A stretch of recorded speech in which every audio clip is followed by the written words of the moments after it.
Welcome to the KOMO Sports End Zone podcast with KOMO Sports Director Nico Tamurian and Najee Moye.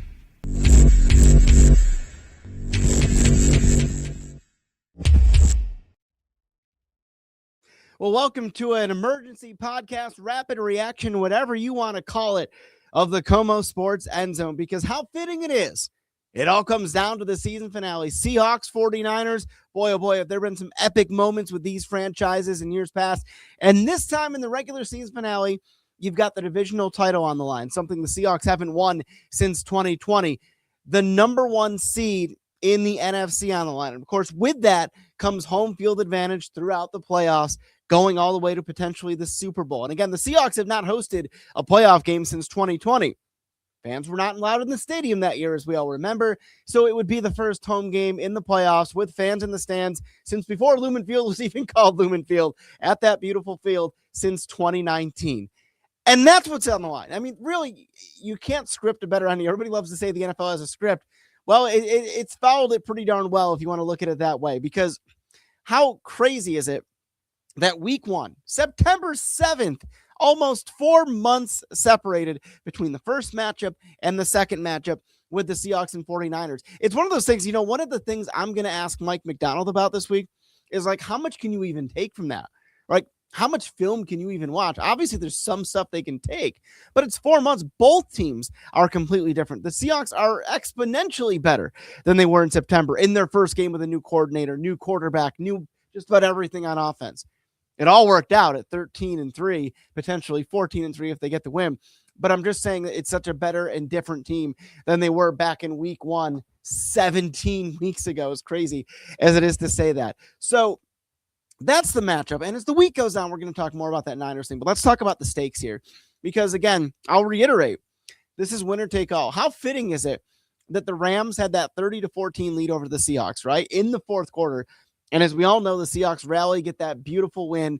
And before the Rams even took the field again, they were already eliminated from number one seed contention. The Rams are locked in to the wild card spot. How wild this crazy NFC West division is, the best in football, no question, in my opinion.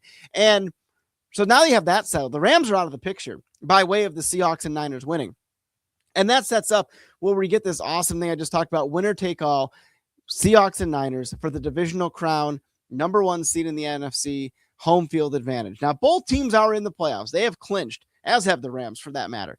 But there's a big difference between hosting, all right, hosting the first round of the playoffs, or as long as you're in it, really any playoff game. Because if you lose, you fall to the 5th or 6th seed. You're talking about going to play the NFC South winner. Maybe it's Carolina. Maybe you're returning there. Could be Tampa Bay. Maybe even more likely, if the Seahawks lose, they're probably going out to Philadelphia to take on the Eagles. Eagles may not seem to be what they were last year, but I'm telling you, they're the defending Super Bowl chance. There's a lot of talented players in that field. They just beat a really good Buffalo Bills team this past weekend. And so think about that. You're hosting, still taking on a pretty good team, but you're in the divisional round as that number one seed. That's the advantage in itself, right? You get that bye, but also you're hosting, and we haven't seen that. And we've seen the advantage that Lumen Field. I got to be honest with you. One of the things that has excited me the most about this season is that Mike McDonald and this Seahawks team stated it was a goal to make Lumen Field like the fortress it was in the Legion of Boom days, make it this very difficult place to play again. And remember, they were only 3-6 at home last season, 3-6. Well, how about 6-2 this year, right? They had the loss to the Buccaneers and the loss to the Niners in week one, but that was it, right? And so they've completely flipped that. And we saw the atmosphere in that win over the Rams. Lumen Field is back to being the toughest place in football. I'm not saying it ever lost its characteristics. There were just some other teams getting more fans showing up and all the stuff that you've heard about the last couple of years. Well, it's back. And when you win, it comes back. And that's the biggest factor. The Seahawks are winning again. There's other factors there as well. So that's the difference, though, as we get back to the point of this, that it all comes down to this one game, whether you're hosting as divisional champs with a bye and the one seed, like the benefits go on, or you're in the playoffs, which is still an achievement, right? Like, you haven't been there if you're the Seahawks since 2022. You're just going to have to go on the road. And in certain scenarios, that might be more difficult. But let's also not forget the Seahawks have been pretty darn good on the road this year as well. How about to the tune of 7-1? So you're a very good team. You're going to be good anywhere. It's just better to do it in front of your hometown fans who have been clamoring for a home playoff game for a long time. You could have a kid in grade school right now that wasn't alive the last time, right? After first grade, maybe that's a stretch. Kindergarten, how about that? But so you get there by winning in these clutch moments. And that's the story of the Seahawks this year. You had to beat the Rams. You had to beat the Rams to be in this position, to clinch the playoff bid, right? The Lions lost and would have got you in anyway. But you did it on your own terms. How did you do it? You found a way. The defense was giving up a little too much in that game. So what happened? The offense broke out, right? Special teams, Rashid Shaheed with that big kickoff return and the punt return rather. So that was what this team did that game, right? Then you go to this Carolina game. Okay, the offense had the slow start. And yet it was the defense forcing those 2 timely turnovers. I mean, it wasn't as dramatic as the Shaheed punt return for a touchdown, but it was just as effective in the long run, right? Sam Darnold throws that interception in the end zone to Mike Jackson, the former Seahawk. I will contend his toe was out. Doesn't matter, though. It really doesn't.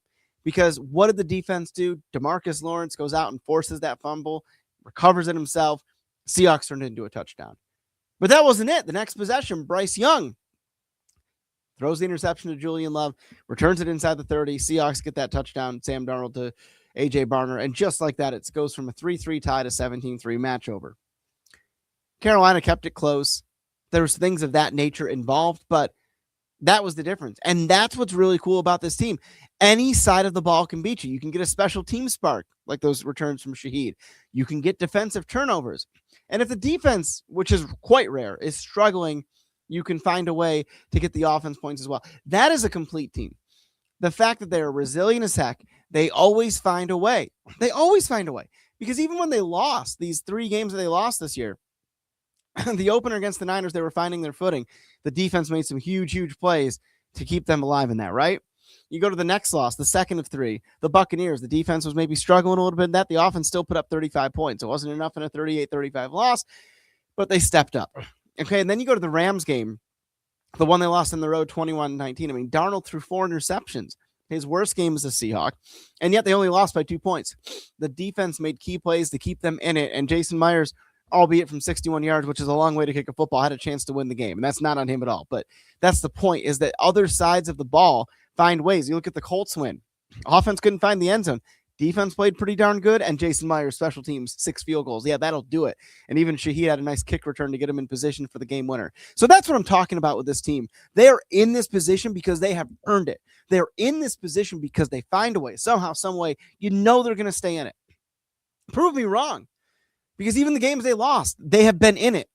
Despite maybe not having really an argument to be there. Like if you want to look at the Rams game, like they should have been with 4 turnovers like that, should have been out of it, but they almost won the darn thing. And that's what's special about this team. That's what really sets them apart in the grand scheme of it. Because I think when you take a look at this, the idea that you have this winner take all game, so special to have in the regular season. And I will just point out to you, excuse me, get that out, that cough.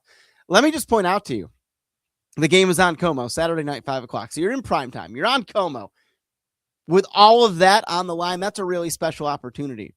Regardless of what happens, great opportunities at least are ahead for this team. But the fact that you can deliver something 12s have so desperately needed is a really special opportunity. And you can do it in prime time Saturday night with the nation watching you again. That's going to be really fun. Let's give some shout outs here. I think you have to look at John Schneider as the executive of the year in the NFL. The idea that he made the gutsy move of taking a 10-win football team. That's a pretty good football team. That was the most wins they had in 3 straight years, right? He took a 10-win team. He traded the quarterback. He traded the star receiver. And a lot of people nationally thought he was crazy. The Vegas odds makers said they weren't going to win more than 7.5 games. Well, they won 13, and they can almost double that if they beat the Niners next week, which is insane to think about. Gutsy move that paid off. Mike McDonald should be the head coach of the year because of all that. Second-year head coach, and he's done this with this team. Listen, I think Sam Darnold is great, but would you put him in the Josh Allen category, the Pat Mahomes category? Burrow even? No, maybe not. But he's getting the job done, and that's a testament to Clint Kubiak and what they're doing offensively. But it's also the Seahawks defense puts its team in a position to win. We mentioned how they find ways to help each other out. That is, I'm going to tell you the real reason I think Mike McDonald should win Coach of the Year is the atmosphere I see at the VMAC. It's all business, but it's also like a fun business. Like it's closely knit. Excuse me. It's a really tough crew, but they're there for each other. They want to win for each other. Remember Ernest Jones defending Darnold, the several F-bombs? I love that because he was standing up for his guy. You don't see that with a lot of teams, at least in that way, other sides of the ball. But that's what this team is. They relish the opportunity to help out each other. I know it sounds cliche or coach speak, but that's what this Seahawks team is all about. And that's how they have earned the opportunity. One win away. It's one game. Wow. How cool is that? One game to get home field advantage, the 1 seed, by NFC West champs, perhaps for the first time since 2020. And that, you hope, can set the stage. We're not going to get ahead of ourselves. This is the big one right here. But you hope that sets the stage for what could be a great run. I think it could be a good run even if they start on the road. But it would be fitting for this team to avenge that loss, just like they avenged the Rams loss, and set the stage for something special moving forward. We're going to break down the Niners matchup in depth as we get closer to this matchup. But this is our sort of emergency rapid reaction podcast of what you can watch on KOMO this Saturday. Awesome opportunity. Go Hawks.